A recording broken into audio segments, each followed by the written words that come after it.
Hey friends, welcome. Lord be with you.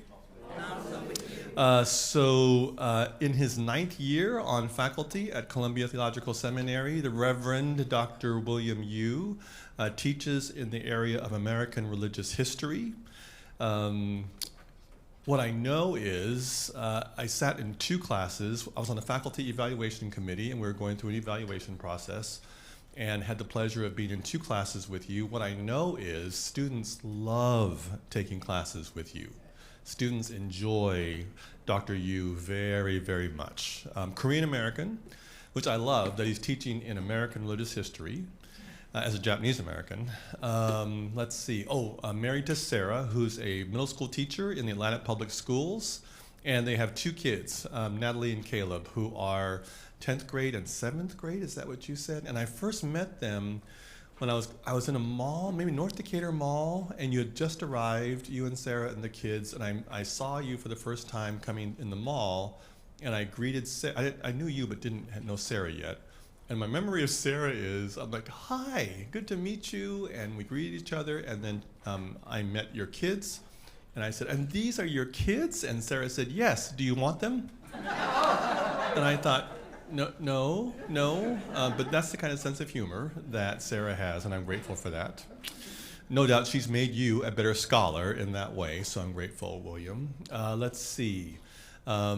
Teaches then, of course, in church history area. This book has been insightful for the whole Presbyterian Church USA denomination and beyond, and has been the source of your teaching and leading. Reverend Hallie Hoddle is serving as the senior pastor head of staff at the First Presbyterian Church of Hayward, California. And 2 weeks ago you were out there, 3 weeks ago you were out there in San Francisco Presbytery, and Hallie texted me and said, and she covered your book, and said, hey, do you know this guy? He's really good. And I wrote back and said, yes, I helped bring him to Columbia Seminary, and he's coming to Village in a few weeks. And then she gave me a thumbs up on the way back. So from San Francisco to the Heartland to wherever you are, thank you, William, for bringing a conversation to us. Dr. Yu will present for a few moments, about 45 minutes to an hour or so. Then there'll be a break, and there'll be a time for us to engage in conversation with him, and that'll end our morning. Lord be with you again. Lord be with you. Deep breath in. And let it out slowly. Deep breath in. And let it out slowly. And breathe in God's mercies. And breathe out God's mercies to the whole world. And breathe in God's mercies. And breathe out God's mercies to the whole world. So your mercies, O God, especially in this morning, to those who do not have a place to be that's warm this morning in this area and around the world. And your mercies to those who are needing water and heat and power and food, especially in Gaza this day. And your mercies upon Lewiston, Maine, the community there, grieving this day. And your mercies upon all of our elected officials across this land, that they would have the courage to do what is right, to do what you call us to do, and that is to make peace, to do the things that make for peace, so that gun violence will not be anymore the scourge that it is upon our land and around the world these days. Pray your mercies upon us, O God, upon this church that you love so much, that is here because of you. Thank you for those in our midst who call us to what is real and what is true. We pray a blessing upon Dr. Yu and all who continue to speak truth to us, so that we might know better what it means to be followers of your Son, Jesus Christ, who is the head of this church. All God's people say, amen. Thank you. William, welcome. We're glad you're here.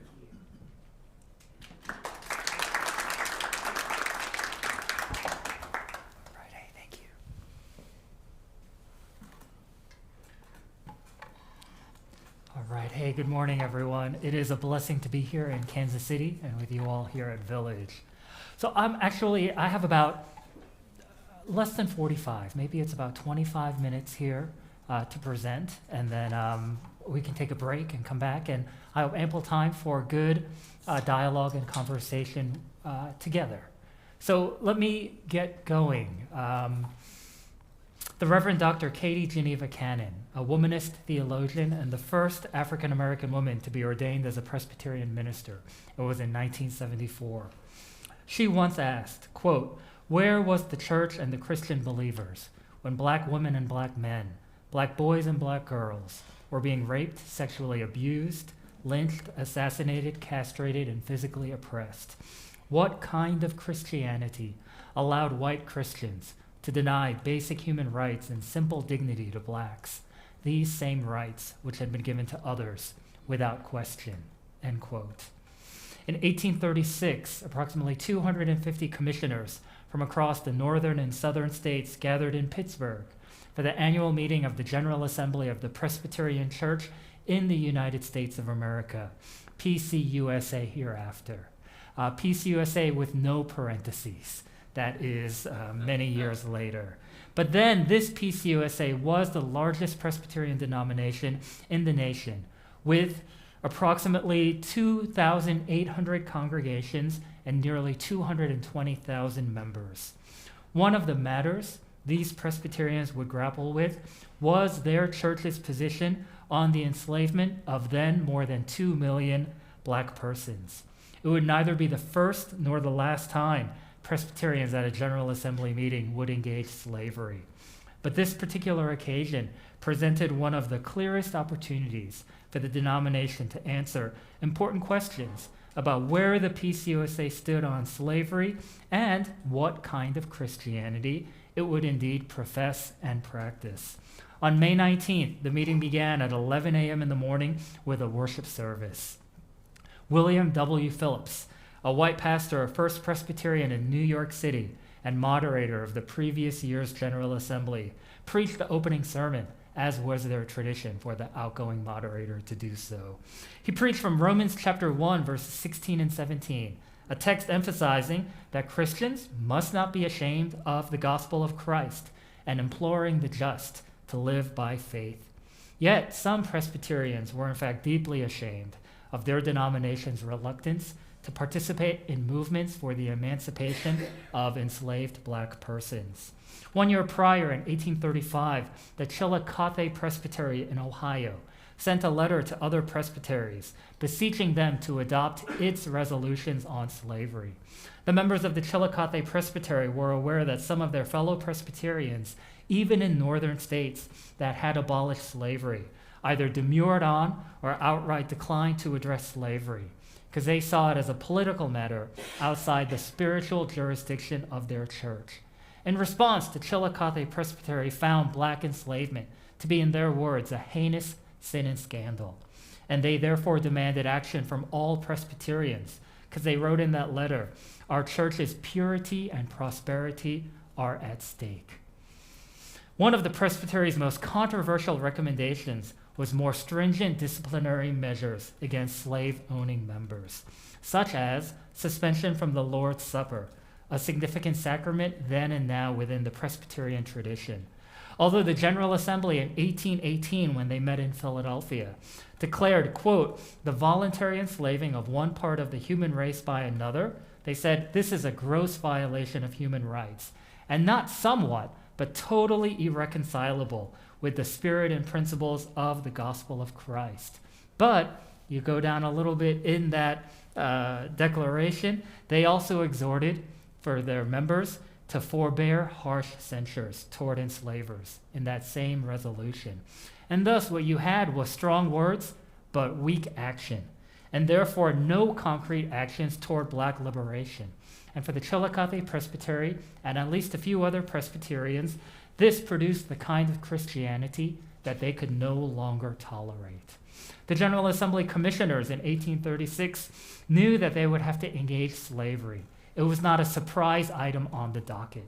In the previous year, a memorial on the subject of slavery signed by 198 persons was presented to the General Assembly, and it was referred to a committee of 5 white ministers, with Samuel Miller, a professor from Princeton Seminary, serving as the chairperson. Miller was an enslaver with domestic enslaved persons, and he embodied the kind of Christianity that the Chillicothe Presbytery could no longer stomach.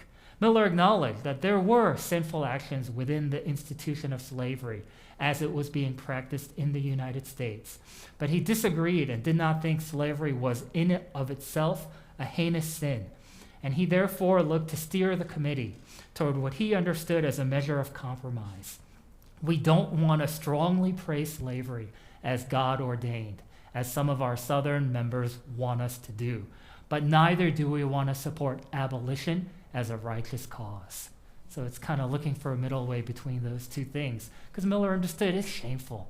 We can't say slavery is of God and in the Word of God, but we don't want to also support emancipation and the abolitionists. But Professor Miller needed help. He was not sure whether his committee's report alone could abate the rising tide of abolitionism in his beloved denomination. And this help would come from his faculty colleague, Charles Hodge. By 1836, Hodge had acquired a reputation as one of the most renowned Christian theologians in the country.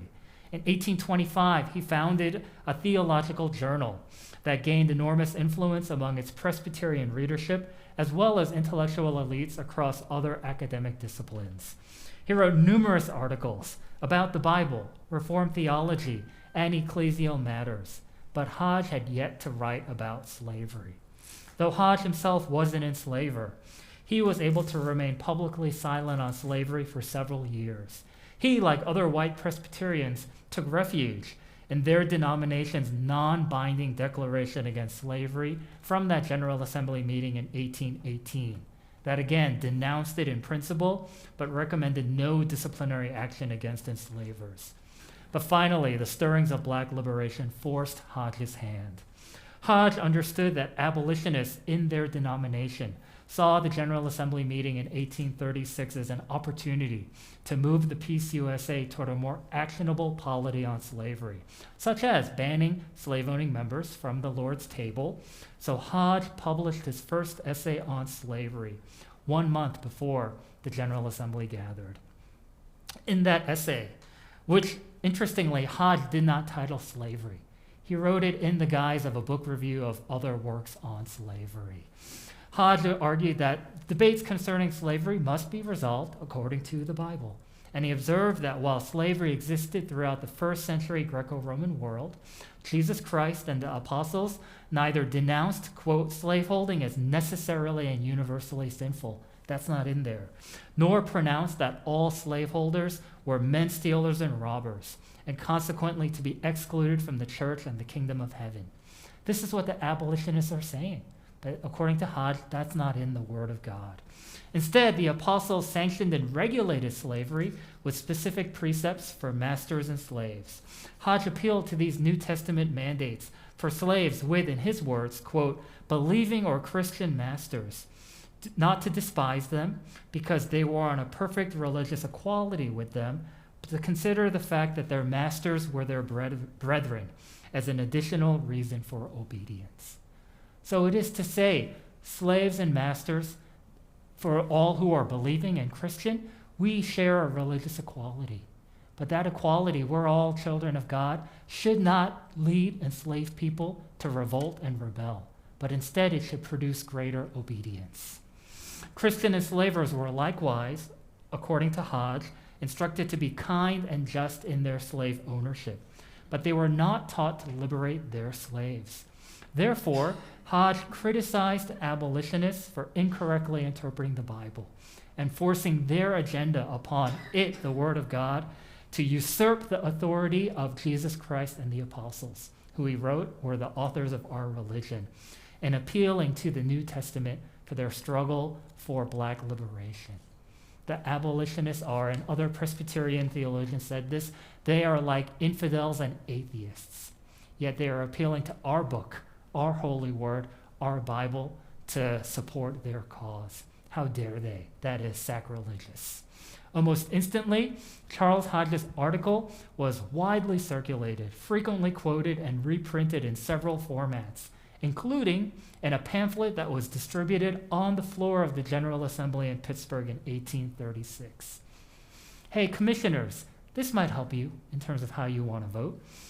One historian, Larry Tice, argues that Hodge published in the Princeton Review and in separate pamphlets perhaps the most important and instructive contributions toward the formation of a national pro-slavery ideology of any 19th century American. White Presbyterians in the southern states, they praised Hodge for the theological clarity and scriptural precision they believed he had demonstrated in the article.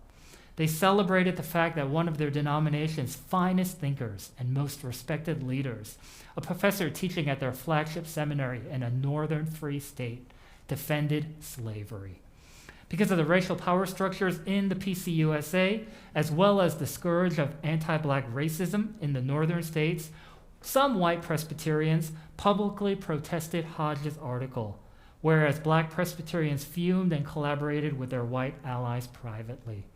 Gerrit Smith, a white Presbyterian industrialist and wealthy landowner in New York, railed against Hodge in 1837, 1 year later after he read the article, for defending American slavery on biblical grounds, despite acknowledging its many sins of physical and spiritual abuse against enslaved persons. He mocked Hodge for lending his authority as a, quote, professor of theology to support slavery in his polished but pernicious article on slavery. Beriah Green, a white Presbyterian minister teaching in higher education, attributed the inaction at the General Assembly meeting in Pittsburgh to the circulation of Hodge's article there, and blamed him, derisively calling Hodge our Princeton prophet for his instrumental role in uniting the denomination against black liberation. Indeed, the two Princeton Seminary professors, Miller and Hodge, succeeded in their mission. The commissioners in 1836 ultimately decided that the question of slavery be indefinitely postponed for 3 reasons.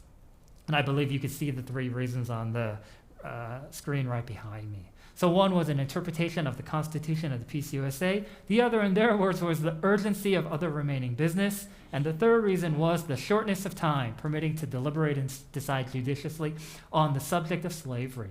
Even though I will note the duration of the meeting was 2.5 weeks. Not days, but weeks. The vote to indefinitely postpone, as I think you can see behind me too, was 154 in favor, 87 opposed, and 4 abstentions. 2 weeks after his sermon exhorting fellow Presbyterians to practice their faith as unashamed ambassadors of the gospel, William W. Phillips, who was outgoing moderator but also an elected commissioner of the New York Presbytery, voted in favor of this indefinite postponement. Some abolitionists therefore condemned white Presbyterians as the guiltiest perpetrators of slavery and the fiercest opponents of black liberation. Stephen S. Foster, a white Congregationalist and husband of his more famous wife, Abby Foster Kelly, really one of the leading women's rights activists in the 1840s. He was a prominent activist for both women's rights and abolitionism, and in 1843 he wrote and accused white Presbyterians of leveraging their considerable influence to commit the most awful sins. Because white Presbyterians were not content with participating as enslavers, but they also constituted the most active and energetic enemies of the abolition movement. Foster said this of Presbyterianism: no sect in the land has done more to perpetuate slavery than this. I think his point here is, it is one thing to quietly compromise and kind of wimp out and say, we're not going to do anything about it. That's bad. That's complicity, and for some it's active complicity if you are an enslaver yourself. So that's bad. So Foster was like, that makes me angry. Here's what really makes me angry, is you're not content just to do that. Instead, you got to write all this stuff and say all this stuff and proclaim from the Word of God that slavery is God ordained. Could you just shut up and quietly support slavery as is, even though that's really a big problem? But here's this bigger problem that enraged him. You insist on claiming the moral and religious high ground. And that was utterly despicable to him and other abolitionists. And this is why he said, not only do your denomination, slave-owning members and the like, but you're against us. You're actively against us. And you're saying we're the ones who are not of God. We're the ones who are reading the Bible incorrectly. We're the ones who are acting unfaithfully when it's you. And so part of that also, and we'll talk about this more, is why did the defense of slavery require this moral and religious high ground from what we call kind of pro-slavery Christianity? In part because so much of the abolition movement was argued on moral and religious grounds. So therefore, the response to that also had to be, we would say immoral and irreligious, but they would say moral and religious. It wasn't enough just to provide political and economic reasons, because so much of the critique was from Christians. So that's kind of what was happening. So when you think about pro-slavery, the rise of pro-slavery and the most expressive and intricate and articulate pro-slavery doctrines and theologies and all that stuff, it actually happened after 1830, because it was in response to, all of it was always reactive to the growing surge of abolitionism. So it wasn't this thing that pro-slavery theology from 1700, let's say, to 1860, like it was going down, less. It was actually kind of like whenever there was abolition, 1780 Constitution, it went up.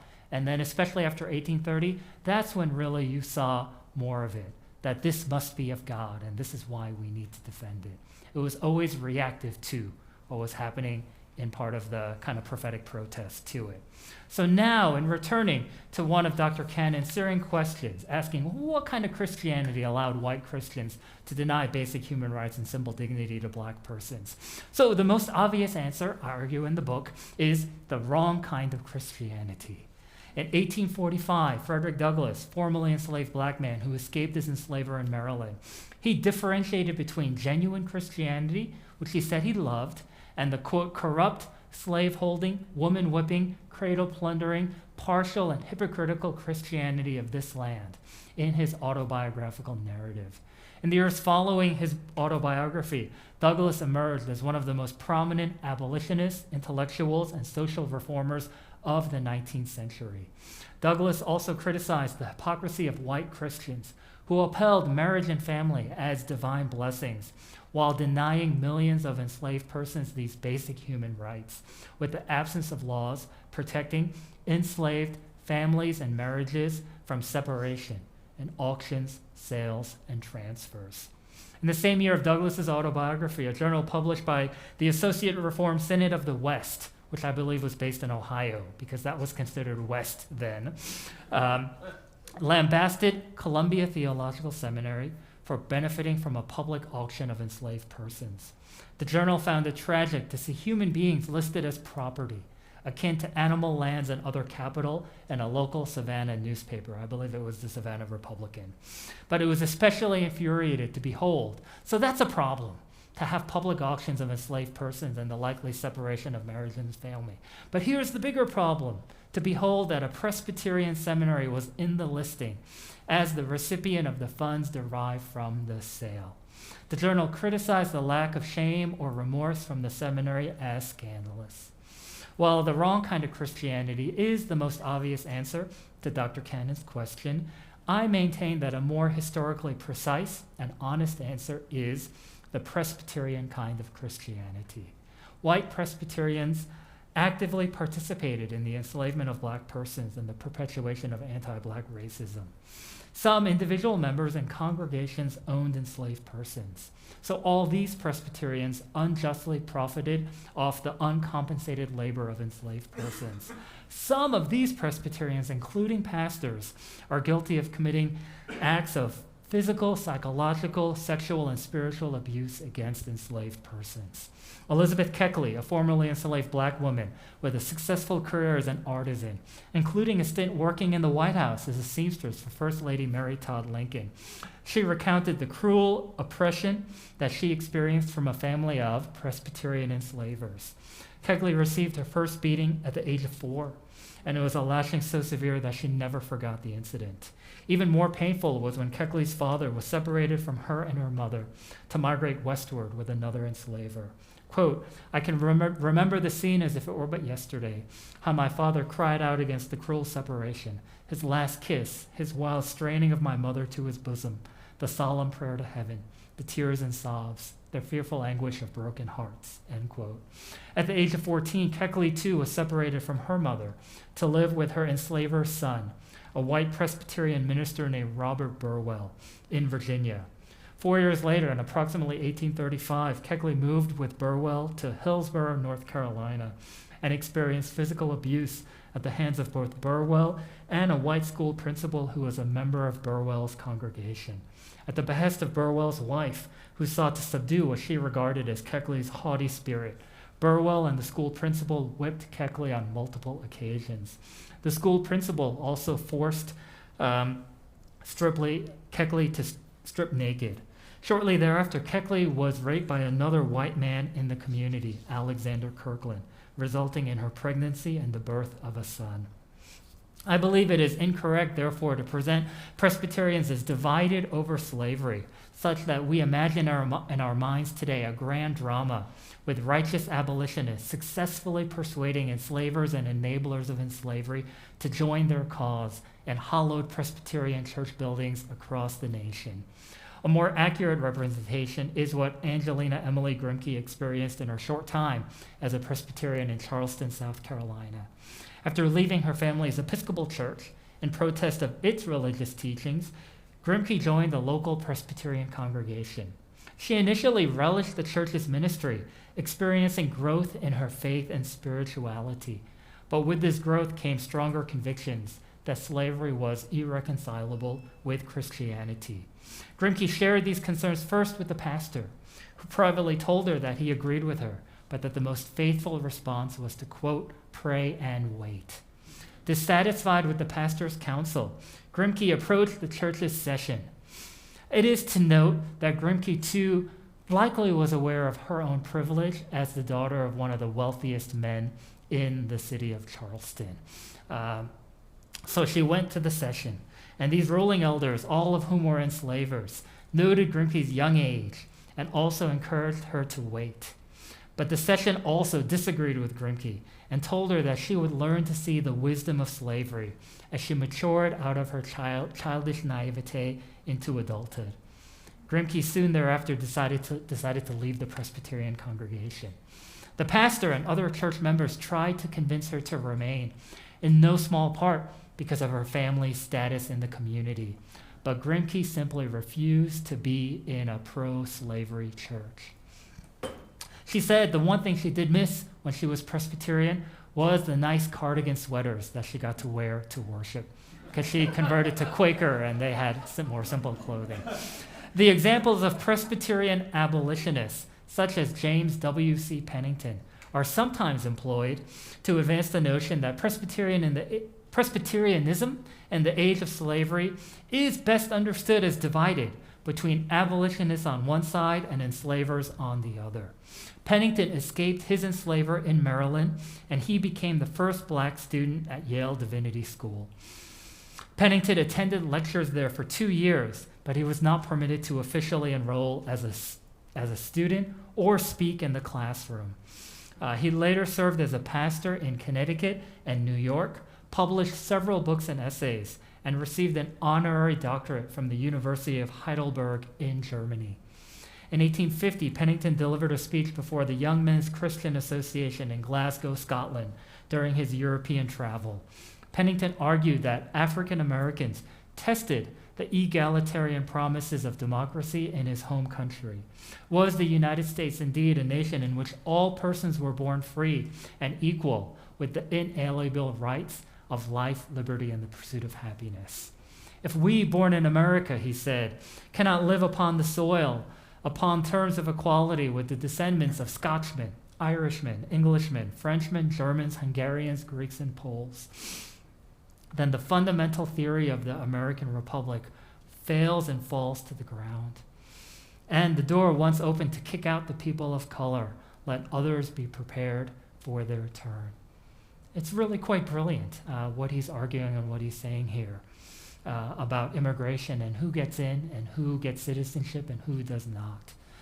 But in spite of all of these accolades, in Yale Divinity School several years ago, they did apologize for the racism that Pennington, their first black student, experienced, and they've dedicated a classroom to him, and they have a portrait of him, and they did a ceremony with several of the Black Student Union there. And Pennington also, I believe, befriended Frederick Douglass, and he may well have been the officiant, I'm not sure about this, of Frederick Douglass's first marriage after he had escaped from slavery in the late 1830s. But it is also to note that James W.C. Pennington was more influential outside of Presbyterianism than within it.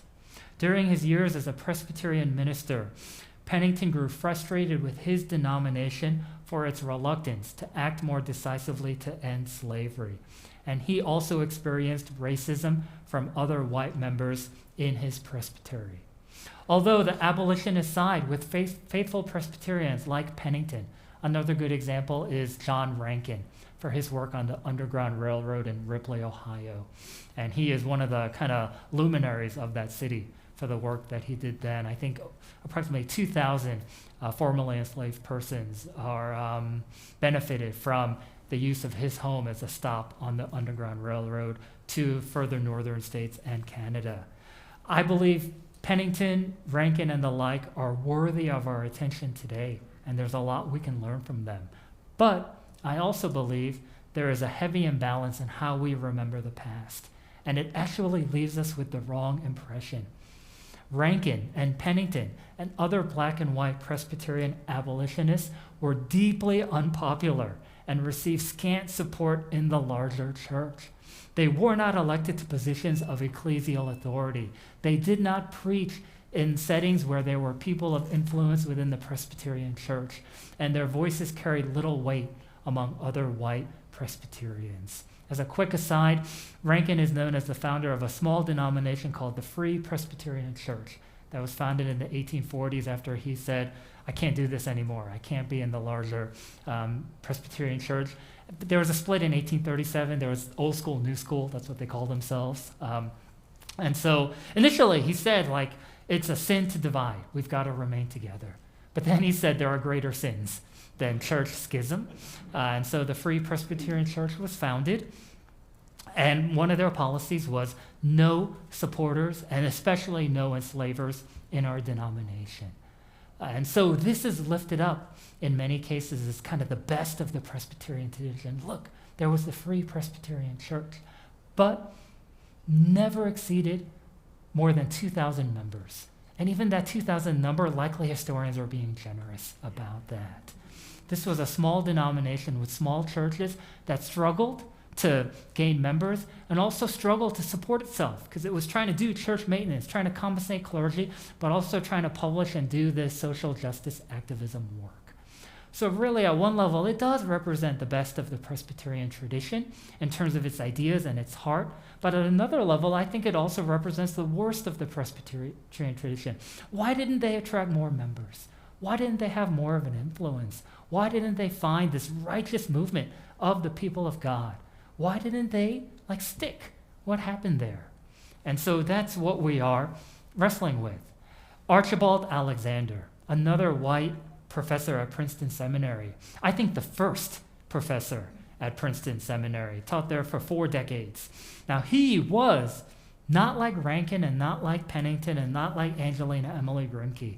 He was the kind of leader that a lot of Presbyterians listened to and supported. He too was moderator of the General Assembly, I think in 1810, maybe 1812. Yet Alexander endorsed the colonization movement to send free black Americans to Liberia because he felt the discriminatory contempt white Christians held against black Americans was too insurmountable to overcome. In 1846, he wrote that anti-black racism was wrong and it was unreasonable. But he did not commit to working toward racial equality. Instead of teaching white Americans to repent of their sins of racism, Alexander preferred that black Americans, those who were free and those who he hoped would become free, would leave the country and find another home on the African continent where their skin color would not be so despised. In 1831, William Lloyd Garrison, in the inaugural issue of The Liberator, he explained that the aim of his abolitionist newspaper, which became the kind of most famous abolitionist newspaper in the United States, As the editor, he said in his first kind of letter from the editor, we are going to strenuously contend, in his words, for the immediate enfranchisement of our slave population, adding that he would not apologize for his use of abrasive and accusatory language, which some white Christians, including Presbyterians like Archibald Alexander, found inflammatory and unchristlike. Garrison deemed it necessary to be, again, in his words, as harsh as truth, and he hated the kind of Christianity that appealed to gradual abolition, to thoughts and prayers, to African colonization, and other moderate compromises. Quote, he ended, or near the end of that letter from the, or introduction from the editor, quote, tell a man whose house is on fire to give a moderate alarm. Tell him to moderately rescue his wife from the hand of the ravisher. Tell the mother to gradually extricate her babe from the fire into which it has fallen. But urge me not to use moderation in a cause like the present, end quote.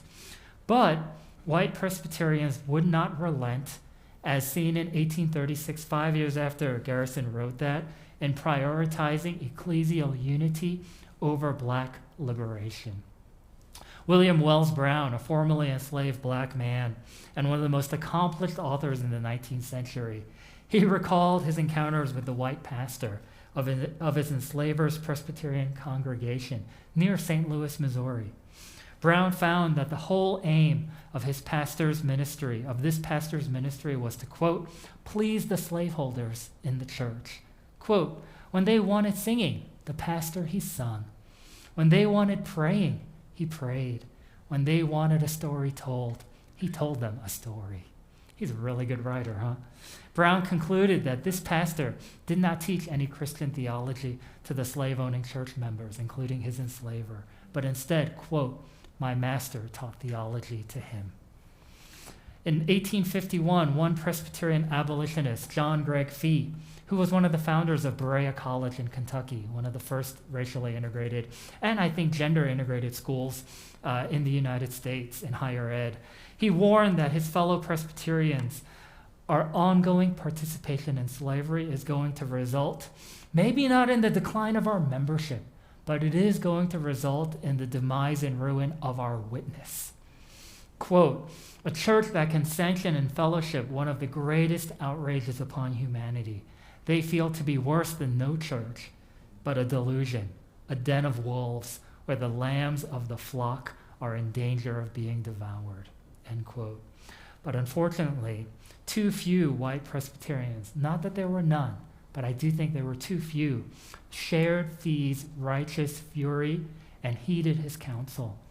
And one thing I do believe we're wrestling with in many different ways is that we continue to live with those consequences. So one thing I will say in the work, and I'll end here, and then we can take a break and work, is that I do think this history is complex, meaning that there are multiple layers. Like for me, it was like lots of light bulbs were going off. Why did Hodge wait until 1836? This is a man who knew how to write and loved to write. Why did he wait so long to write about slavery? And why did he write about slavery in April 1836? It's 3-4 weeks before the General Assembly meeting. He did not want to write about slavery, but he felt he had to write about slavery and time it to meet that General Assembly meeting.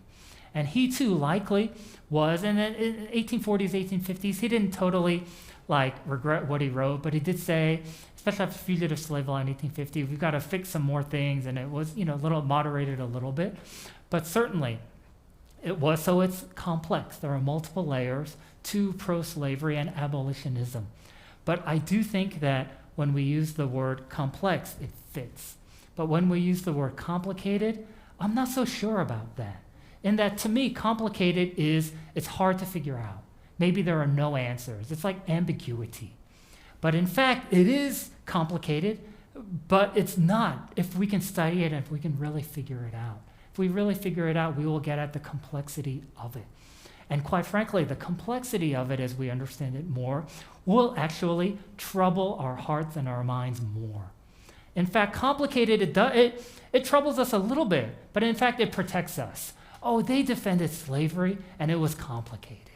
For me, the argument is they defended slavery and it was complex. And here's how I can understand through my work to tell the truth, lowercase t, in my interpretation. And certainly my interpretation, it troubles me, and I believe it should trouble all of us. And so that's also, it leads me, and this is my final point, it leads me to say something I appreciate. Gayrod Wilmore, the great black Presbyterian leader from the 1960s, he died recently, maybe 2 or 3 years ago. But he wrote in Black and Presbyterian, I believe in the early 1990s, he said, we black Presbyterians, we are ambivalent about Presbyterianism and the Reformed faith, but we are not ambiguous about it. Because he said ambiguity implies we don't really know why we're Presbyterian. We don't really know what we love and what we hate. He said, no, we are ambivalent. Ambivalence implies we know exactly what we love about the Reformed tradition. We know exactly what doctrines give our hearts life and cause our souls to sing. And we know what we hate about Presbyterian history. And we know what we hate about Presbyterian ministry today. We are not ambiguous about our Presbyterianism, but we are ambivalent about it. And I think that's a good way to understand history.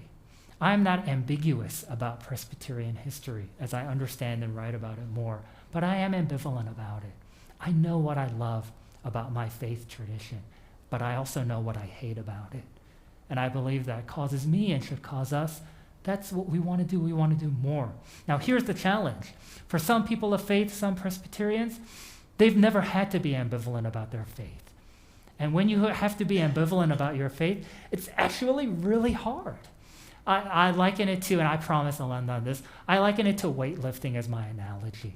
I don't do a lot of it, as you can tell, but I do try to exercise, whatever, but it's like if you were to ask me, all right, here's what you need to do, William. My doctor says if you want to be healthy, you need to get into weightlifting and you need to bench press 100 pounds.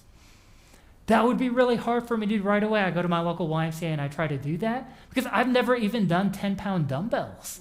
How am I supposed to do 100 pounds on the bench press? And this is our challenge. For some people of faith, we've never really wrestled with history according to the 10-pound dumbbells. But really, truly, what is required is that all of us need to get on that bench and press 100 pounds if we're really going to move forward in faith. So we got to figure out, I think, together how to do that. Together without blame and without shame, without maybe guilt, but I think responsibility. And I promise this will be the end. Roxanne Dunbar Ortiz, in Indigenous History of the United States, I really like what she wrote when it's not towards the end, but she says, all like white people, they are not guilty of the sins of the past and the crimes of settler colonialism. But all of us, we are responsible. We are not guilty of what our ancestors did, but we are responsible for the world that they created and we inherited. And I think that's right. And I think, so one wrong approach I do think is to get at the guilt approach. You're guilty, you're guilty, you're guilty, you're guilty. For me, it's rather, I'm responsible. So for me, I think about it as a Korean American. These things happened, my people were not here, so I'm not guilty of these past Presbyterian sins, but I am responsible for the world and the church that they created and that I am ordained in. So I am responsible. So what can I do to be a more responsible and more faithful participant in change? And I think that is, for us, our call. So that's it. I'm done. I'm really done. Thanks.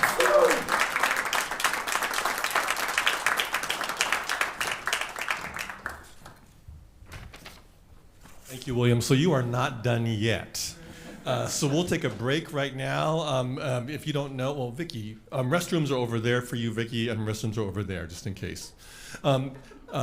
She's from Rolling Hills. Everybody else is from here, so I'm just telling Vicky. Thank you. Oh, Anna Owens, restrooms are over there. Restrooms are over there. Well, because you're Antioch. So okay, fine. 15 minutes. There's more food and things. We'll be back here in 15 minutes. Those of you who are online, take a break. Come back in 15 minutes. And we'll have from 11 o'clock, and we'll have more conversation. And this is a chance for you to ask questions of William. Thank you so much. We're so glad you're here. Very, very grateful. Right, take a break. Let's go. Thank you. Hey, so here's a chance. Thank you, Elizabeth. Here's a chance for you to have a conversation with William Yu. And it really is supposed to be a conversation, just back and forth. And we'll do that for a few minutes, and then we'll be done. I do want to say thank you, especially to the Building Beloved community folk who are here. Exactly. Becky Anderson, stand up, please. And Ellen Gatewood, stand up. Thank you. These are two of the three co-chairs of Building Beloved Community. And we're hosting William this today, and he'll be here tomorrow in worship with us. And then he'll be speaking at the Adult Forum class here at Village Church. So we're really, really grateful. So I invite Dr. Yu to come back, and this is a chance for you to have questions. So hey, William, would you remember to repeat questions on your microphone so that we can get that online, please, also?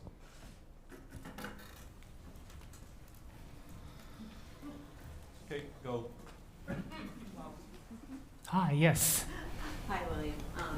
Can you talk a little bit about the collateral issue? Oh, yeah, the larger economic, yes.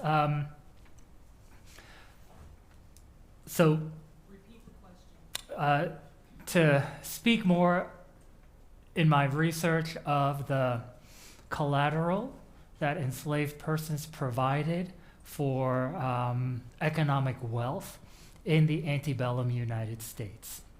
So that is the question. And so this was the entire United States, including the northern states when slavery existed. So it is to understand, perhaps the way I can do it is I found helpful this book from an economic historian called Accounting for Slavery. I believe the scholar's name is Caitlin Rosenthal. And so it is a history of the economics behind slavery. And Rosenthal notes that in the antebellum period, and likely even today in 2023, what was required for economic wealth and growth? It was land, labor, and capital. One needed all three of those things. And for slavery, what it meant in slave states was that enslaved persons provided two of those three things. They provided both labor and capital. And that enslaved persons, not unlike homes, not unlike farms, not unlike cattle and animals, they all had valuations. If one owned 5 enslaved persons, one's net worth value, in 1860, an enslaved person was sold in auctions for roughly $1,200. They called it in the prime, a prime hand. That meant likely a woman 14 to 20, a man probably 16 to about 25. And they sold at auctions for $1,200 to $1,600. That is the same as the average middle class income across the United States. So when one owned 5 enslaved persons, let's say they're all in the, quote, prime of their lives, hate using that language, that is, his net worth is $6,000. And so now one can use that $6,000 valuation for further loans and for collateral to then buy a bigger farm or to buy further property or to be loaned money in the southern states in a society and an economic world that was not cash rich. It was not liquid. It was actually material rich. And so that's how a lot of it worked. So that was why slavery was so economically productive and valuable for enslavers, but also for the entire Southern society. Those who did not own enslaved persons, they likely still needed employment from enslavers. So they too, not with the same kind of economic interest in it. Because sadly, in some of the southern states, and this is a critique, and the lack of what we might call working class professions and jobs, one of them was actually to be an overseer of a large plantation. That was a way for a less educated white man to kind of climb into the middle class. So there too, you had all of that. So the economics of slavery does help to understand why there was such reluctance and, in fact, vociferous antagonism to abolishing it. It is to note, and I have this in the book, I don't remember exactly now, but South Carolina was one of the wealthiest U.S. states before the Civil War. South Carolinians today, like Pastor Anna Owen, it's hard to believe, but it was. So she knows. Charleston was one of the 5 wealthiest cities per capita in the United States, along with New York and Boston and Philadelphia and the like, in fact, more. But why?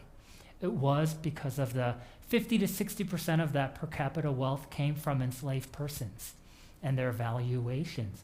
So after the Civil War, it actually sunk because all of that went away. And so that does. I have it in the book too. This one white woman from England and then Philadelphia marries a Southerner in Philadelphia, has to move to his plantation for a year or two after her father-in-law dies. And it's like in the islands, those coast islands, and she sees slavery and it's horrible to her, all of it. And then she's like, we got to abolish this. And then, but she talks to a wealthy enslaver and he tells her, and she writes about it. I tell you why slavery will not be abolished, because I can fetch $1,000 from the Charleston market for an enslaved person. So that was kind of to help all of us understand what it was, the challenge to it. But what I will also say is, one hopeful note is certainly that slavery was abolished in the United States when it was still economically viable and profitable. It went against national economic interests to abolish slavery. So we can note Abraham Lincoln was, history I think has this right, he was a reluctant emancipationist.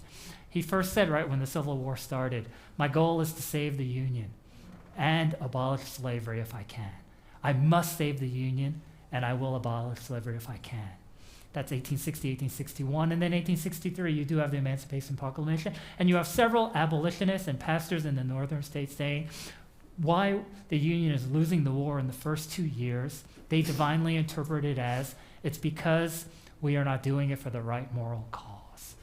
If the president would do this, then surely victory will come. Now, I think for all of us, we're like the dangers of providentially kind of assigning all these things, but that was what was happening. So again, the long-winded, but the short answer is the economics of slavery were very impactful to understanding the world in which they lived. Yes? I think the question I want to ask first, I have a lot of them, but I'm not going to try to take all the time. It's been my understanding and contention that if the poor whites had unified with the newly favored, the newly freed slaves, the history of this country would be totally different. But in that case, what they had was that they were white and we were black. So my question is, was that the same type of mentality during slavery? Because a lot of those white people, you mentioned some of them could be overseers, but you only needed, a certain number of overseers. What about, why were the other, just the ordinary white person going along with all of this slavery? Was it because it made them feel more important? Because they were a step ahead of black people? Oh, thank you. Yes, so the question does really deal with what we do with kind of issues of race and class during the time of slavery and after. So I think you're right, ma'am. After slavery, certainly, there is this historical argument that if lower middling classes of white and black people united together, this would be a different history to this country. So the question about slavery, I don't know quite the answer. At one level, it is the power, the coercive power that enslavers had in a southern society that was far more spread out. And we use the word rural, but what it means is that population densities. Whereas in the northern states, many people lived in towns of 1,000 or more people who lived within close proximity to one another. In the southern states, very few people lived in towns. I think in like the Carolinas, Arkansas, it's like less than 10% of the people lived in towns. So when they lived in the sprawled out communities that they lived in, it was kind of loosely regulated and controlled. So who had most of the control were the rich and powerful and the wealthy. So it was again, I don't want to get into sociology of all of it, but it was certainly, why didn't lower class white people work towards abolition and work with enslaved persons for freedom? I don't know all of the answers, but I do think it helps to understand that was the world they lived in and the dependence, especially in these loosely federated connected networks, that poorer white people had on the wealthy. Like, another point about the southern states is it took a lot longer for towns to develop, even something like grocery stores and banks. So where did one have to turn to do all of the barter, and where did one have to do that? One had to do that at the plantations. So I imagine some lower class white people felt it was not in their best interest and it was dangerous for them to upturn, as unjust and as economically unfavorable as it was, the world that they knew. So I hope that explains some of it. Well, they were kept apart. I mean, blacks and whites did not mingle during the Civil War, and afterwards they did not mingle. They were forced apart, especially after Reconstruction in the South. So yeah, so the segregation that did not exist. So one quick irony, and we'll get to it, is that there were actually very few independent black churches in slave states until after emancipation, because there's one I'll talk about tomorrow in Charleston, South Carolina, Zion Presbyterian. But why there were so few is because it was dangerous, seditious. It was not permitted. Enslaved black persons had to worship, as they understood it, with white people in white churches. And in fact, that's a lot of the reason why when you think about the architecture, the galleries were there was for racial segregation in worship. African Americans up top, white persons in the pews below. So it really was the development of like free black churches in the southern states really came after.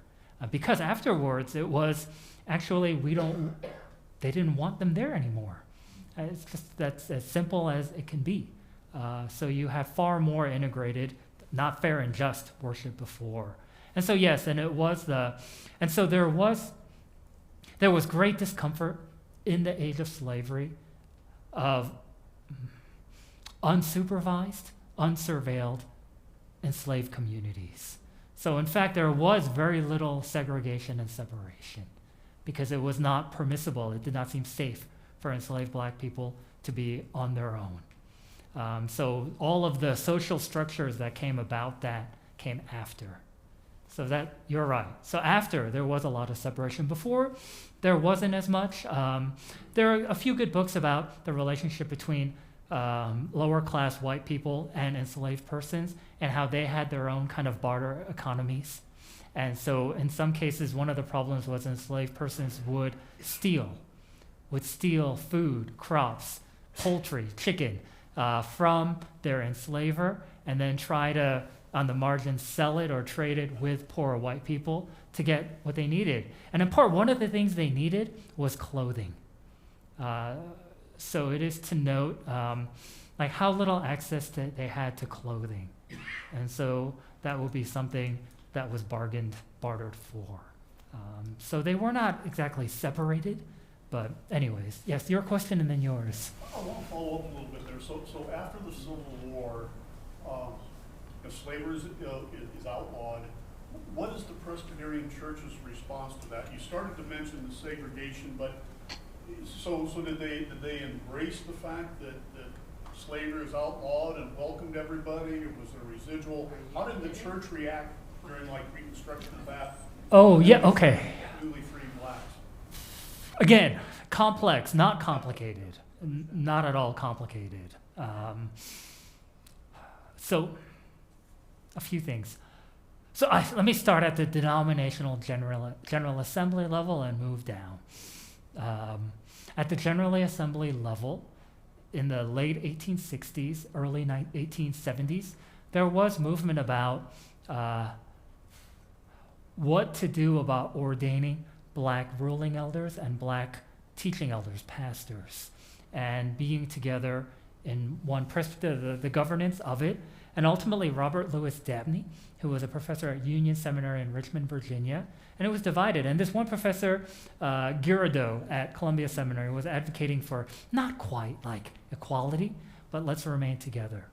But Dabney interestingly argued, and he won the day, it's two things. One is that, okay, but But our polity suggests if we remain together, it is possible for ordained black officers, again, deacons, elders, pastors, special elders and pastors, that they can have authority over white people. And that's not okay. And so because we are a connectional church. And interestingly, he said also, it's like until Reconstruction fell apart with the compromise of 1876, 1877, it really was, and he's really refreshingly, but really more tragically honest about it. He's like, there's so much pressure in our churches, integrate. And the church should be the place, and it's getting in the way of our communion and our fellowship and our worship with God. And so but at least if black people were not here, we can be free from these political pressures, so that we can worship, and so that we, the scourge of integrationism is affecting us in our church, our psyches and the like. And so also, this idea with the laying on the hands. We don't want black hands on white heads, all of that stuff. That's all there. So ultimately they decide, even though it's against the connectional polity of the church, we're going to have separate, independent black presbyteries, black synods, black churches. So there was that. Okay, that's there. But I would say at the more local levels, I think it was the trauma and the death of the Civil War that was a factor in making Reconstruction so difficult. So one of their arguments Presbyterian ministers made in the 1880s, when looking back and knowing that it all failed, was because it was forced upon us. If you had just let us figure out, eventually we would have gradually freed our enslaved people, but it would have been a more peaceable society. But you forced it on us. And again, the U.S. Civil War is 620,000, right? Military casualties. It's the greatest casualty of war because every death, unlike World War II and the like, was an American death. And so it was not only the bitterness and the antagonism of that, but also the trauma and the sadness and the grief of all of that. It just kind of destroyed society. That really did lead to, factor, not the entire thing, a great hatred toward black people. So some of the northern white men who came from the Freedmen's Bureau commissioners, one thing they were honest too in their reports, they were saying, it's unbelievable how much the average white person just hates black people. Again, what they would note, there was individual kindness in an interaction sometimes, not all the time, between a white person and a black person, but the idea of the black race having equality with the white race, it was just unfathomable, and they despised it, they hated it. So one thing, so many of the northern white Presbyterians did come down, not so much to do churches, but to do schools, because white Southern Presbyterians were not willing to do that. Outside of Stillman College, that is the one HBCU tied to the Southern Presbyterian Church. Johnson C. Smith, Biddle, then other schools in the Carolinas are all kind of northern, anyways. But they did note, so again, other white people hated them and the like, and they did write, I think in 1876, 1877, they did write, why is it the most noble thing in the world for me to be a missionary in Africa among Africans, but for me to be a missionary in North Carolina to help start this school among African Americans? Why is that such a despised thing? Why is that the shame of everything? But if I get on a ship and go to Africa, I'm like, big seat in heaven for me. So they did kind of get at that kind of thing. So that's kind of what happened at the local level. I think through the civil rights movement, one thing that's noted, I don't know how true this is, but James McBride Dabbs, South Carolinian professor, lay leader, helped with this Fellowship of Presbyterians trying for integration. He did note, he said, white Southerners, they actually love the black person but hate the black race. But when I go to the North, they love the black race, but white people hate black people. Yeah, so that, again, that's one man's opinion, so I want a grain of salt. But I hope that explains some of what was happening to get to your question. Yes, your question. Well, during the Jim Crow years, did the Northern Presbyterian Church ever condemn racial segregation? Yeah, the first I know of it really is the 1940s. There was some condemnation. But even there, interestingly, one thing I'll say is when I look at minutes, records, and things, and again, this is a project I will eventually get to, I hope, But they do like to use the word non-segregation more than integration. Isn't that, yeah. I got a text from a friend who's watching online who has a question about reparations and what you think the church can do today to address the legacy of racism. Yeah, I do get that question quite a bit, and I do think about it quite a bit. So I appreciate the question is about reparations. I think it's at several levels. So you do have it at the federal level. You have this kind of continuing bill in the House of Representatives, H.R. 40, after the 40 acres and a mule promise. I think it's from Oliver Otis Howard, who Howard University is named after, who was a Presbyterian for a little bit and part of the Freemen's either commission or bureau in Tennessee. So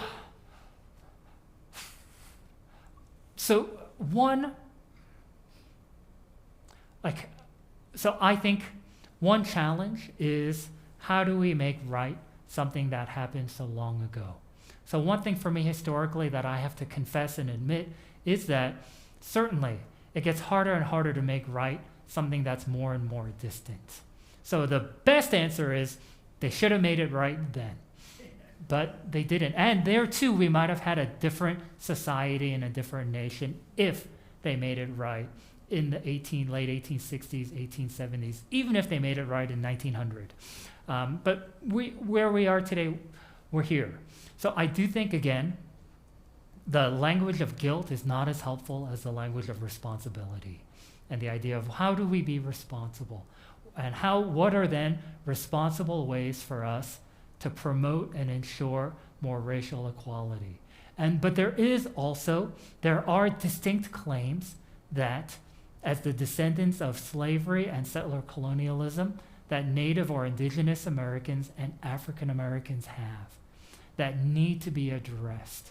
At one level, I get we're coalitions, and for example, even then, the women's rights movement, it really began with women who were abolitionists first.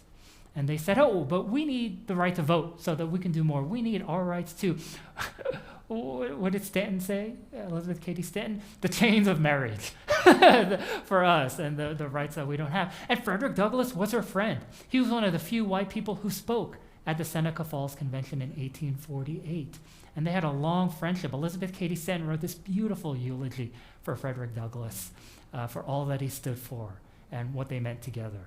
So there is that intersectionality that happens, but all of that still needs to be addressed to here's how to help this community, here's how to help this community. So one thing I will say, what every white Presbyterian can do, and every church and every Presbyterian in the level council, what can I do to help Black Presbyterians today? What can I do to help Indigenous Presbyterians today? What can I do? Many Presbyterians, for example, in the southern states where I speak with, there are Black Presbyterian churches there.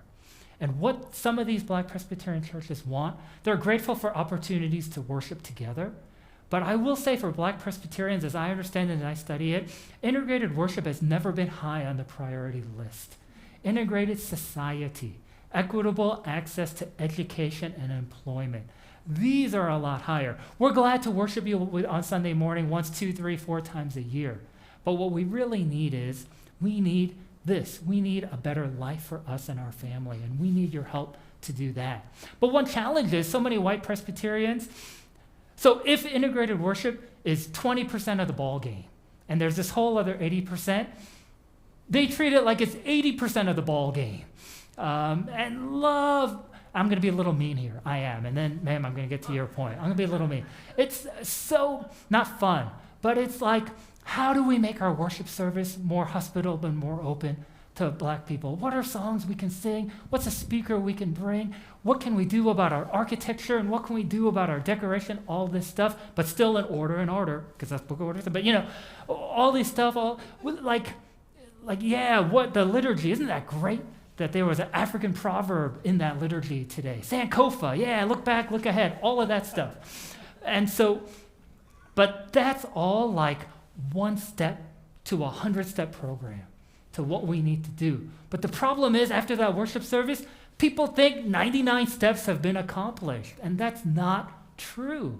So we're glad for more exposure. We're glad for more contact. We're glad for more opportunities to rub shoulders, eat meals, and fellowship and sing together. But ultimately, all of that has to be for life, liberty, and the pursuit of happiness.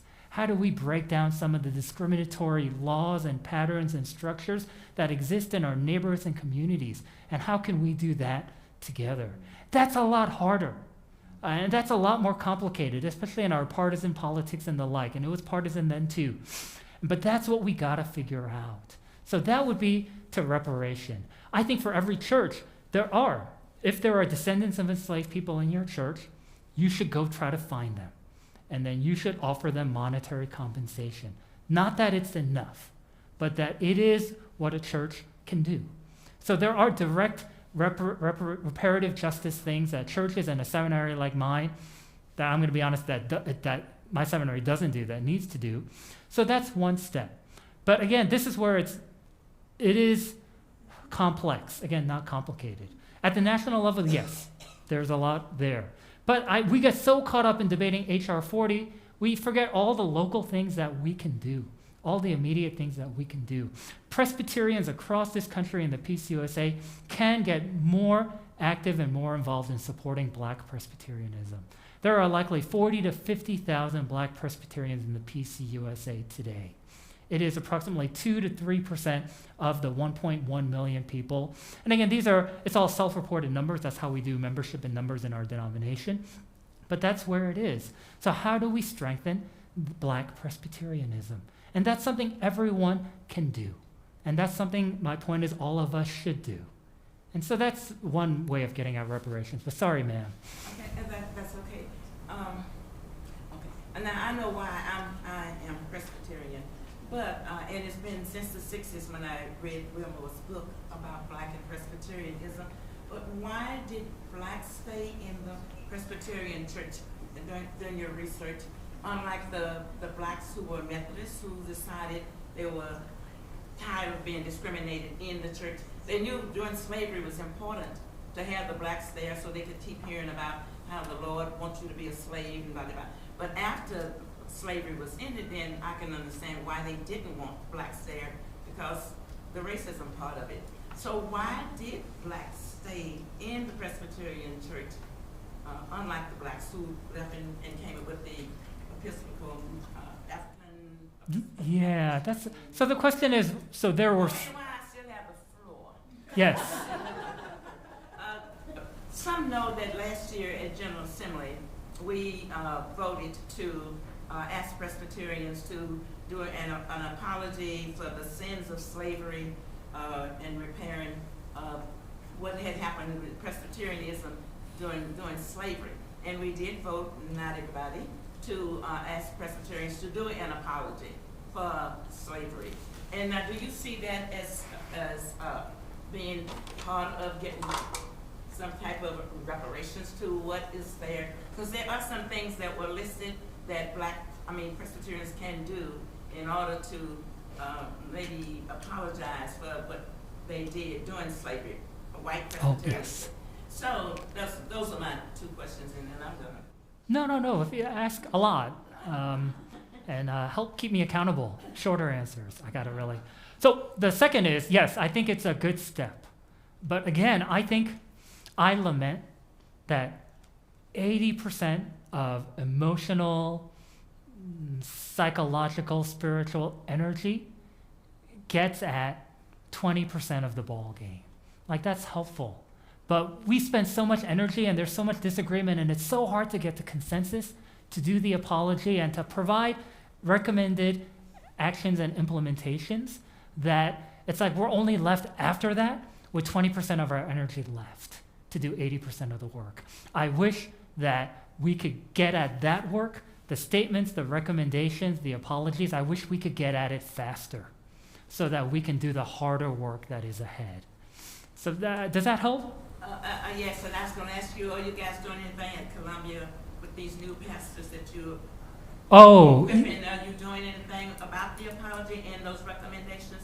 Do they teach that kind of thing? gosh. No, but go on to the first question. Yeah, let me do the first and then the third, because actually I want to share honestly about the third. I need to, yeah, that's important. If you're going to ask me, I got to answer it. But, so the first one certainly is, you're right, particularly in the Methodist Church, you do have several different Black Methodist denominations, such as the African Methodist Episcopal Church, African Methodist Episcopal Zion Church, the Colored Methodist Church, the CME, all that split from the larger, what we now know as the UMC, United Methodist. And so it was to revolt against racism and feeling like we can't have dignity and we can't express our fullest selves in racist confines. And so certainly Black Presbyterians shared the frustrations. At one level in the southern states, they did not split because essentially they were, not on paper but in practice. With, for example, probably the largest Black presbytery then was in North Carolina, the Catawba Presbytery.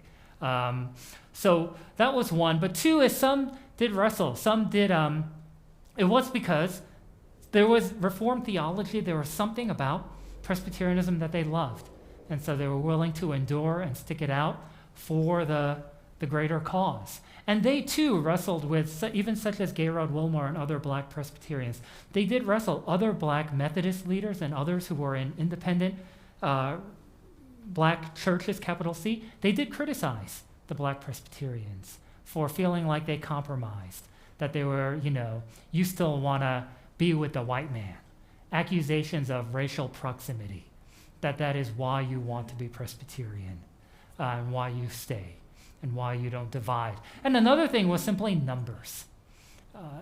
Unlike the Methodists, larger, there was not the same big number of Black Presbyterians to then likely divide and start their own denomination. So I think those are my reasons to it.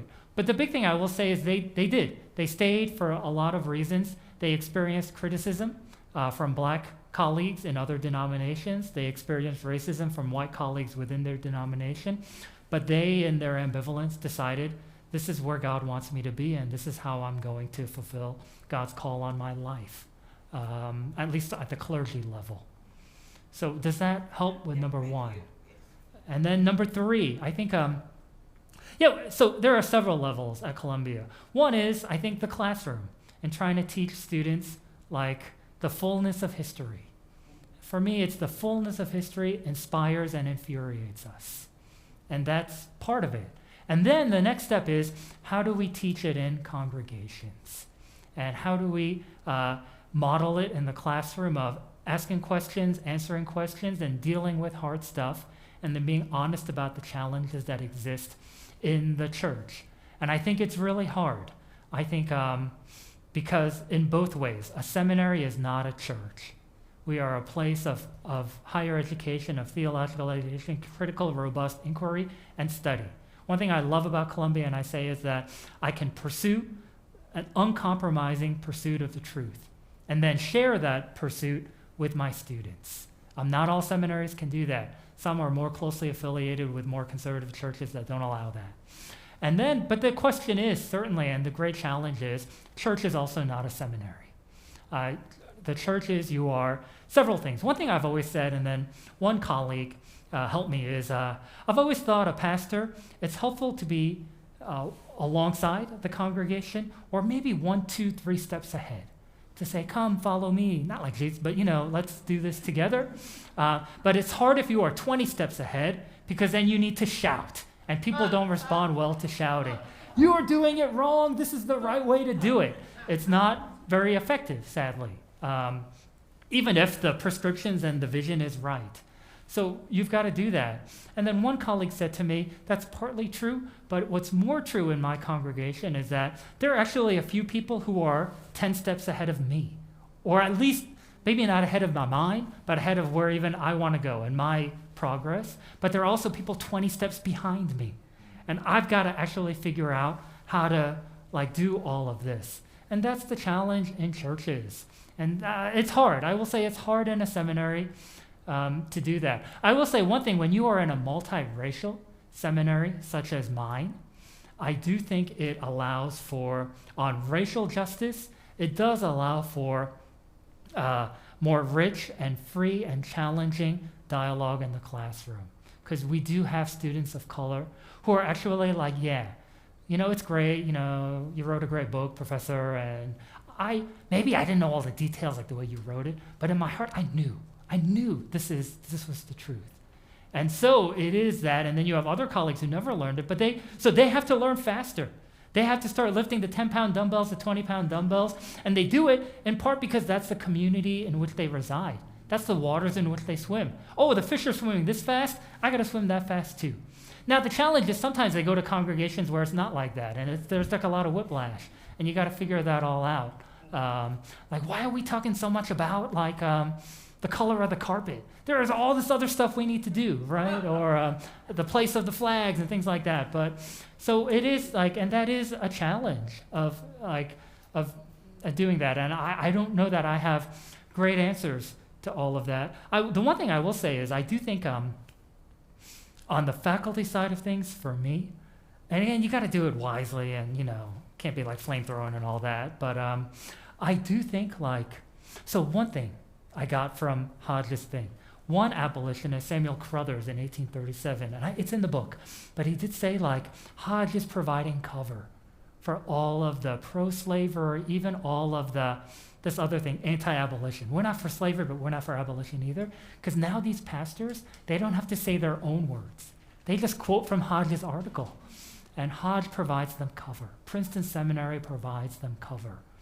So isn't that also true the other way? Can faculty at seminaries like mine, can we provide clergy cover?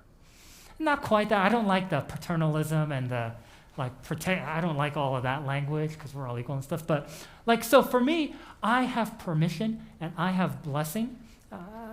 Yeah, mostly. Yeah, but yeah, true. Why wouldn't I? Why would I hold back?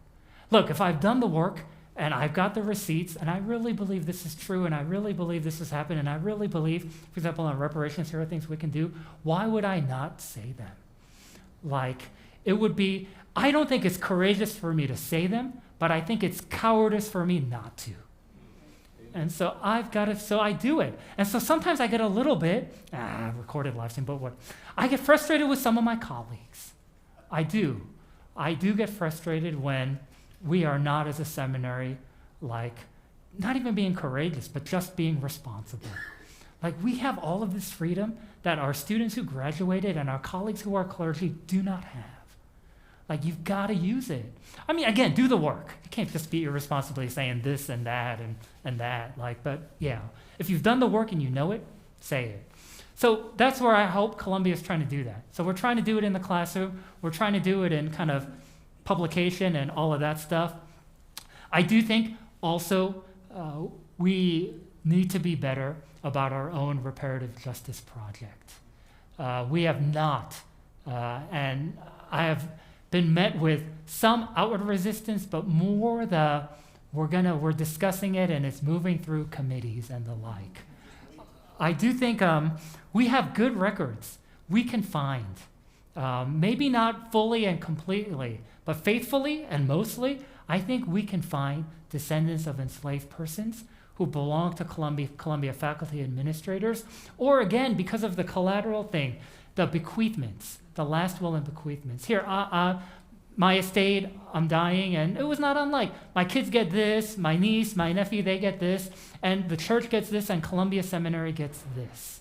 And so we know, in 1836, we know 18 enslaved persons were sold, and that money went to Columbia. I can say it's the May Bank Endowment. That continues to be part of our permanent endowment. We know in 1845, and we can find the 8 or 9 enslaved persons who were sold in Savannah, and that money went to Columbia Seminary.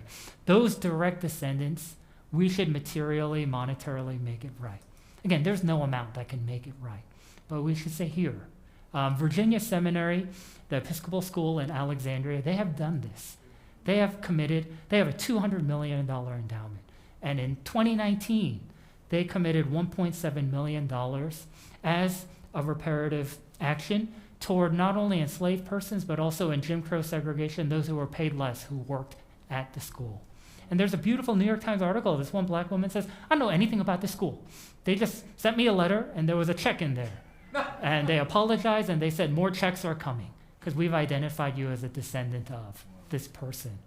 And that endowment grew $200,000 once people found out about it. Again, maybe there were some loss, and maybe some people were like, but it grew to $1.9 million.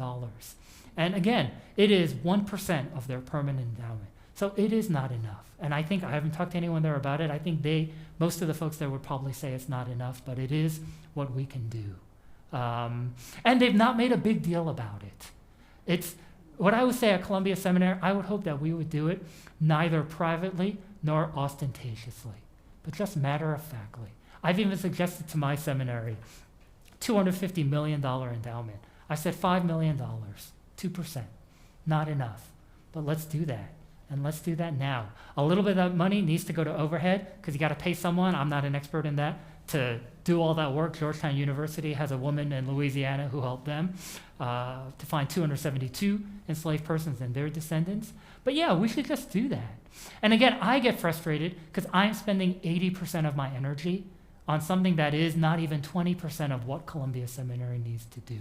I just want Columbia Seminary to do that so that we can move on to doing other stuff. But instead, I am trying to let go. I'm trying to be responsible. I've made my point. I've shared it. And at a certain point, I'm not in charge. And I cannot keep spending 80% of my energy on this. There's other work I need to do. And I need to trust my colleagues have heard me. I need to trust that some of them are going to pick up the baton because I'm going to let it go right now. But I am, as you can tell, very frustrated. I am very frustrated that Columbia Seminary, it's less about strategy and squandering this great opportunity to do what's right. Maybe there's some of that too, and publicity, all that. I'm just frustrated that Columbia Seminary will not do what's right. That's it. This is an obvious sin. This is an obvious, I don't know, national level reparation, but this is we've directly harmed these families. And when have we made it right to these families? Never. And we're not going to ever make it right, but let's at least try. So I hope that's the answer to your third question. So I think Columbia is doing a lot of good. And so I want to spend 80% of my time telling you about all the good things Columbia is doing. But I do think in this one area, Columbia has failed. And I am disappointed that I don't see a lot of forward momentum on that component. Yes? One, a comment, I like the differentiation between national reparations and individual churches, individual reparations. Two, earlier this year, Village became a Matthew 25 church, and that sounds like the way to go to make life better for Black Presbyterianism, eradicating racial injustice and eradicating poverty, systemic poverty, are two of the focuses. You're right. Thank you, ma'am. So the question is, Village Church is a Matthew 25 congregation. This is a movement from the Presbyterian Mission Agency, I guess PMA hereafter, but that is working on intersectional justice at the levels of sexuality, gender, race, and economic justice and ecological. And so it is Matthew 25, this notion of how will they know, Jesus says, that you're my people? You got to feed the sheep. You got to care for the cups of cold water, the caring for those who are poor and on the margin. They'll know by your actions. John 13 too, right? By your love, they'll know that you're my disciples. 34, 35. But so I do think it is. I do think it is the combination of all those things and learning and being educated. So ultimately doing. And again, that's where it's complex, not complicated. There are at a church level, here's how we can get educated, here's how we can learn more. So one thing is, though, so that we can be better, more faithful civic participants. So it will also require shaping how we vote, shaping how we understand issues at the ballot box every November, both locally, statewide, and the like. It will require actions. What are the best things our church can do to help reduce poverty in our neighborhood? in our community and learning about that. And I will say one thing is, one of the challenges is oftentimes it is finding the right groups to partner with. But sometimes the most helpful thing to do for these communities, and I try to model this, is it really is like what they need is my money. But sometimes I want to feel good, so I ask, what do you need? Oh, do you need more apples? Do you need more every Thanksgiving? Do you need turkeys? Do you need clothes? Do you need hats, scarves? Do you need iPads, old iPads that we can refurbish? Really, honestly, what they really need is money. What churches can provide, but that's harder because we want to do good, but if we're honest, we want to feel good while we do good. And sometimes writing that check, it doesn't feel as good, and there's no like, oh, the kids are eating my apples and they're wearing my scarf. But really, it's like I liken it to when my wife and I were younger with our kids, and parents and in-laws really wanted to help. And they would ask, how can we help? What can we buy for you? And the like. Honestly, just $1,000 would really help. And then we'll figure out what to do, and some of that money will go to the, but that's not, like, no. I want to go to Macy's and buy the onesie, and, I want to do this and that and that. So that is a challenge that we are. So I think my answer to that is we have to be honest and realistic. So we've got to do some of the stuff that feels more good than does good, but also say we've got to do the stuff that is good that doesn't feel good. So it's got to be both and. Whereas I think at the seminary, we probably teach, like, get rid of all the stuff that feels good but doesn't, get rid of the stuff that 90% feels good but 10% does good to do the other thing. But I think in churches, you got to be incremental. I wish, but that's not. Anyways, does that help? So Matthew 25 is helpful. But again, there too, I'm like, church has spent so much time, sessions debating, should we be a Matthew 25 church? When that's like 3 steps, man. But yes, ma'am. I was trying to see if there were any other. Oh yeah, we'll go with other hands. You're right. But, yeah, I don't see any though. Okay. You didn't look very hard, ma'am. I look hard, but not long. Oh, hard. Okay. Just a little comment on reparations. I know you made the statement that maybe it sounded like we were too far out to do something now, other than the little looking for Black Presbyterians. I don't think we're too far out. I mean, it may be that if it weren't, the problems weren't still there. There are ways of doing reparations and not just to Black Presbyterians and the Black Presbyterian churches. We need to do it too, say, for all of Kansas City. And I am pleased that the City Council now is studying how Kansas City was involved in racism to see what the city can do toward reparations. And in terms of the Presbyterians, rather than just trying to help and feel better about helping Black Presbyterians, do what they can for the entire nation, and in this case, locally, what we can, not just for Presbyterians, but for the Baptists and the Quakers and the Pentecostals, for the city. And there are things that can be done. And if anybody want to ask me later on, I'll give some suggestions as what I think, how I think we can be helpful in bringing about reparations. We have to do it. Yes, so I would agree. I think it's the 80-20 thing to me. I don't like spending 80% of our energy in fights about the national level when there is a lot more things that we can do locally. We can do in our church, we can do in our community, and we can do for Black Presbyterians and Black citizens and Black people. I think, yes, and I think so. All of that needs to happen in individual and communal discernment. But I don't want to let go of, and it's harder for us than other church denominations that are more hierarchical. I do think we do have to figure out some national level actions for Black Presbyterianism. And that's hard because we do everything. It's a connectional church, but it goes this way, not that way. So I just want to encourage, whenever I go, I want to encourage congregations. And I will be honest, especially congregations of influence and of resources, to think about what can be done in your presbytery, what can be done in your church, not just for Black Presbyterians, but also don't forget about Black Presbyterians. And one thing that does bother me, man, when we talk about it is certainly it is recognizing what we call the graying of the Presbyterian Church. It's getting older. And particularly we see it in some historically Black congregations, that they're older churches. What I would say, though, is we to continue to invest is a worthy project. What I don't like sometimes hearing is, but yeah, if we support them and give them financial resources, that church isn't going to be around for another X number of years, 7 years, 10 years, 20 years. What I would say, though, on my end, it is, to do due diligence, but to be a faithful giver. Ultimately, I don't know. God knows. And ultimately, I will say, when I do an accounting of my own life and what I've given to, I've given to stuff where it hasn't worked out. It is an act of faith.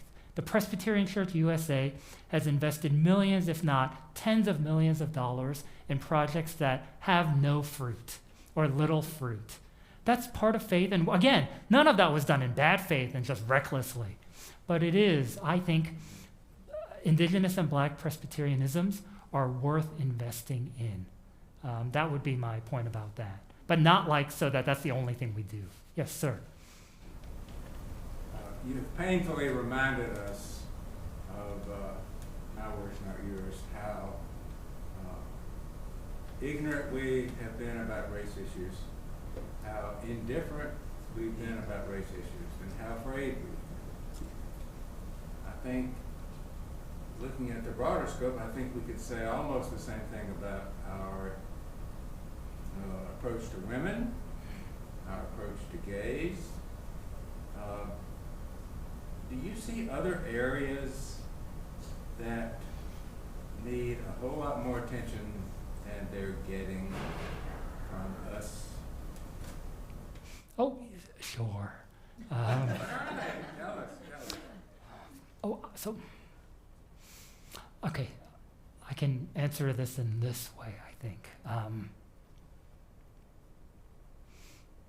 It is the dilemma that churches are voluntary organizations where people of faith are coming together for encouragement, for support, for mutuality, and for care.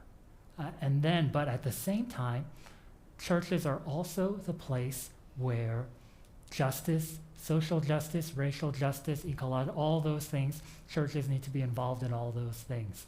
It's a lot to do all of those things. And this is, again, we believe in faith, all things are possible, but that is the inherent challenge of churches. Are churches the best place to achieve social justice? I actually don't know. So what Howard Thurman did in San Francisco with the fellowship is, instead of spending so much time trying to integrate predominantly white churches, that are already existing, let's just start our own church in San Francisco, and from the beginning say our number one priority is to be interracial and interreligious, to be open to all faiths and all races, ethnicities. So instead of fighting, let's do this. And at one level, it's beautiful witness still exists. At another level, it's never been that big a church. People are not as interested in that as likely the leaders thought. So it is wrestling with that. So it is wrestling with what churches can do, and not the limitations of God, but the limitations of churches this side of heaven on any number of issues. And that's hard to preach and teach, and that's hard for a pastor to say, right? It is in our book of order in the foundation section, where one of the perils that we need to watch out for is institutional idolatry, in self-delusion. There is a little bit of self-delusion that goes on in church life, and we believe by grace God forgives us for that. But it is wrestling with that, wrestling with the imperfections of our churches. And for example, the point of, we know, all of us say, it doesn't matter if it feels good, I just want to do good. That's not true. It's got to feel good. I go to church because I want to be challenged. Yes, but I go to church because someone in my family is really sick. and I'm having a hard time, or I had a hard week at work and I've been in the hospital all week. Like, all of these things are true. So the challenge is, one of my colleagues likes to say in ministry, it's a juggling act. And I got to figure out what balls are made of rubber and what are made of glass. Like, so he says, my family is a glass ball. I cannot drop it. But this committee meeting, maybe it's a rubber ball. I can drop it because it'll bounce back up. It will not shatter. And so that's what he says to our students when we invite him to come to one of our classes on how to have a good minister's mentality. He asks, what are your rubber balls? What are your glass balls? And so the challenge to get to churches is that I feel like they're all glass balls, like in a lot of ways. Maybe not all of them. And so it's hard to know for churches what to drop. But ultimately, and that's what makes it hard, to really mobilize, to make a difference in society and the world. But I say this in a hopeful way, in that we've got to keep trying, and we've got to keep doing. So I'm of two minds about it. I guess I'm ambivalent about it. One mind, I'm like, our church is really the best place to dismantle all the systems of injustice. And the other mind, I'm like, but churches are the place where God has called us to do that work. Yes, are we done, Roger? We are, yes.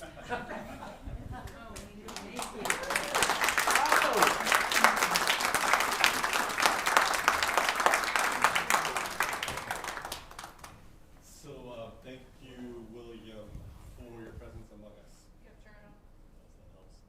Thank you.